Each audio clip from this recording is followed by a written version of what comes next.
Hey guys, it's Stella here. Welcome back to my channel. It's been a super long time since I last sat down and filmed a talking video again. I'm really happy to be back. Since I finished the first year of college, I decided to film this video first and foremost for me to track my own journey, but second of all, share my story and give you guys an overview of what my course is about. This video is pretty much just for me to really track down what really went down in the first year of my uni. So yeah, without further ado, let's jump right into the video. So for our first project brief, we were told to go to a museum and then choose a collection that we like and design an object into it.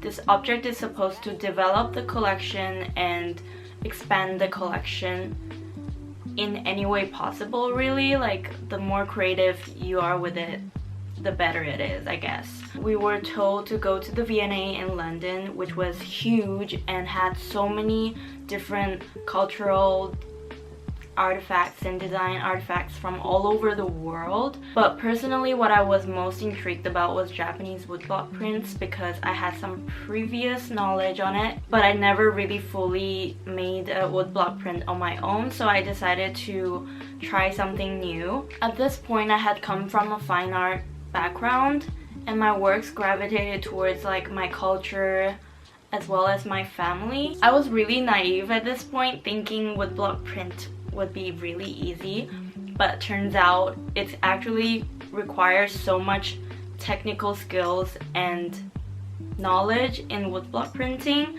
So I ended up starting with lino cut, which was suggested by my tutor. So I basically designed how I want this to look like, this illustration, and then I transferred that onto my lino cut and started carving away. If you want to see my progress, like more detailed bits of this, I actually have a design vlog that already tracks this, so if you guys are curious or if you already have seen it, that's basically my first ever studio project. I feel like the final outcome was like super pretty and embodied a lot of personal memories and personal ideologies. It didn't really come through as much in terms of community and external functions. In the end, basically, to wrap up, I did not get the grade I initially thought I did. I feel like at this point I also really just overestimated myself, but overall it was really interesting to see how much I've grown from it, and I still would not change it for another first project outcome. The second project brief we had was called Entangled things, and for this project we were given a lot of random objects. We were split up into teams of maybe 6, and every team was given a different random object. For instance, our team actually got chocolate bar. Everyone just gathered all their thoughts about chocolate bar and their experiences, and we had a little brainstorm. And then we ventured out to eventually searching more about the history of chocolate and then more knowledge about chocolate. It was like super interesting to like study the history of chocolate from bean to bar. That was like super interesting. For the final outcome, we had several outcomes, most surrounding the phrase "the last bar." And in terms of bar, we played around with different words and connotations, like bar as in chocolate bar, but bar also as in like an alcoholic bar. So we decided to create this atmosphere of a alcoholic bar which was chocolate themed and served different drinks.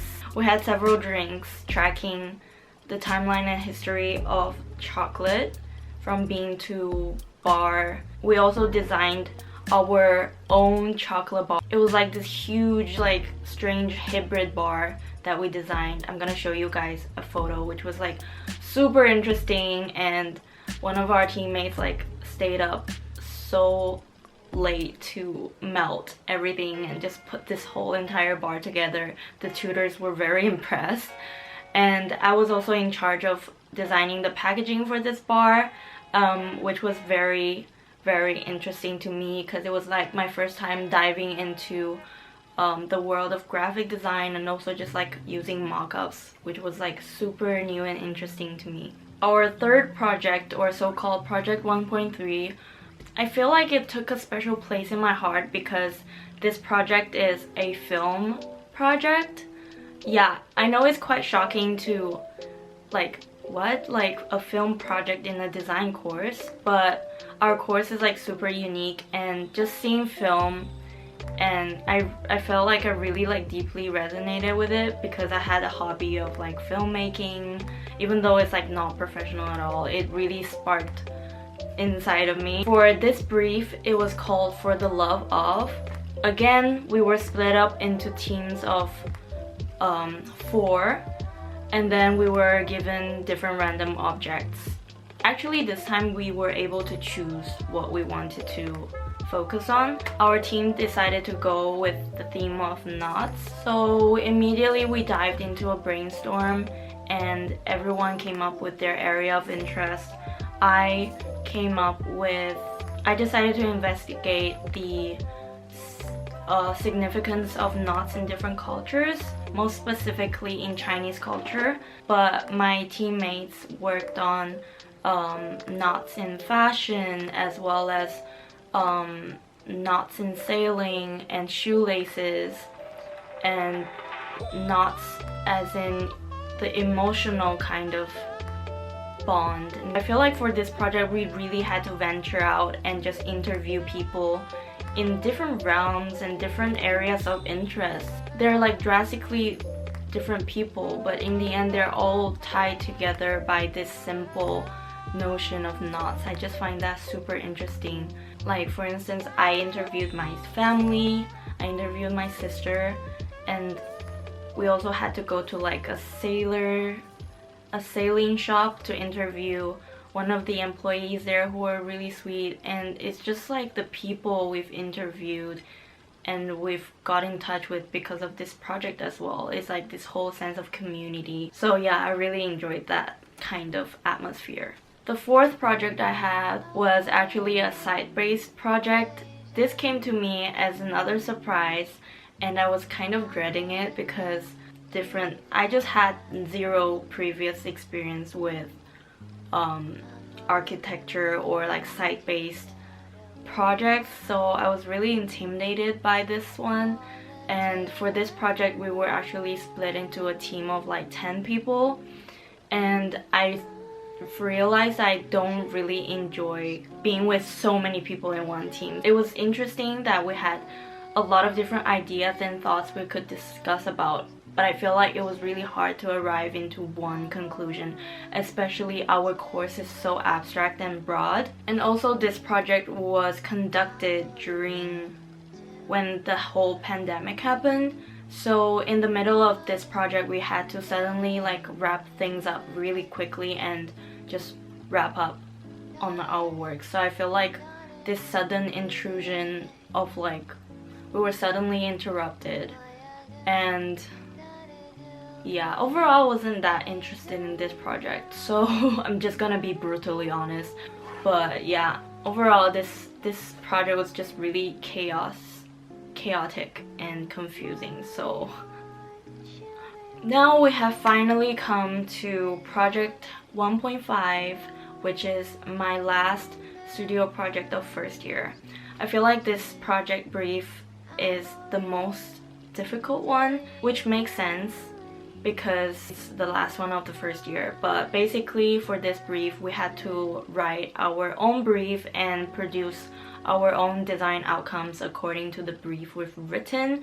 So we're basically left on our own pretty much. I decided to still just focus on my past experiences and my own background and my journey of finding home in different countries. The most ironic part of it all was that this project of me finding home was conducted in the space of my own home.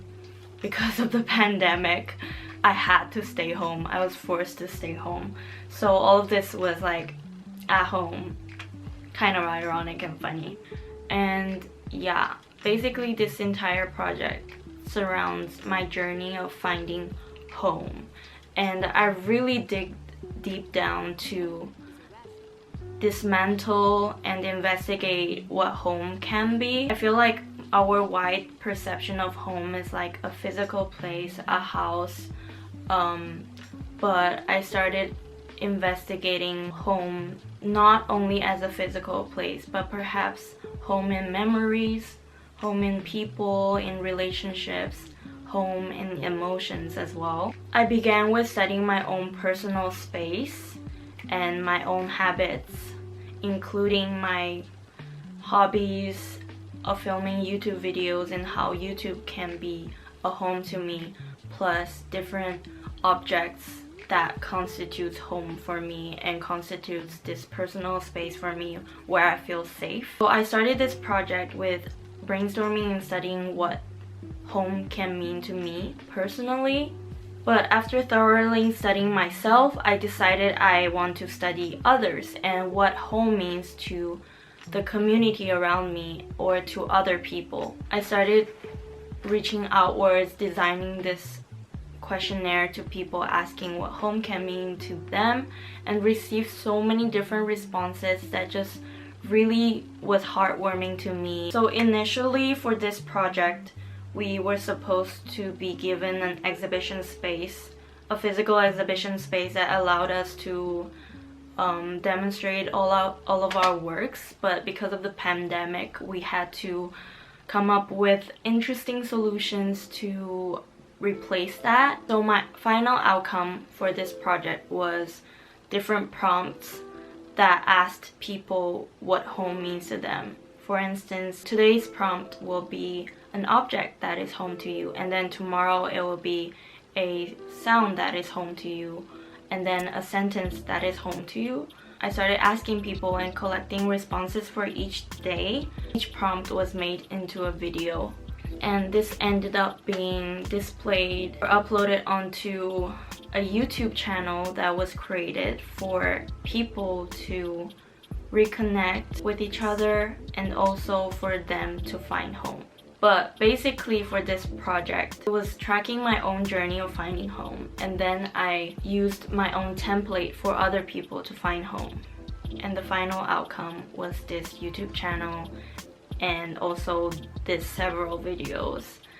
And I'll maybe put this at the side as well for you guys to visualize what I'm really talking about, because it's really hard if I'm just talking and not showing you guys what I made. Overall, for this last project, I feel like I've grown so much as a person and as a designer. My first year started with a solo project and ended with a solo project, and I just felt like in my first project I was all left on my own, which was super scary and intimidating. I feel like I was also really naive and having a very narrow mindset about what design can be. But in my last project, I truly grown as a person, and I realized design is super broad. I broke so many boundaries that I kept myself in. So yeah, I feel like I've grown so much, and I'm really excited for next year. Hope you guys enjoyed this video and found my journey or my course interesting. If you did, please let me know in the comments. It will make me really happy if this video inspired you or motivated you. But yeah, please don't forget to subscribe to my channel and give this video a like if you enjoyed it. I wish you all the best for the future, and until next time, love from Stella.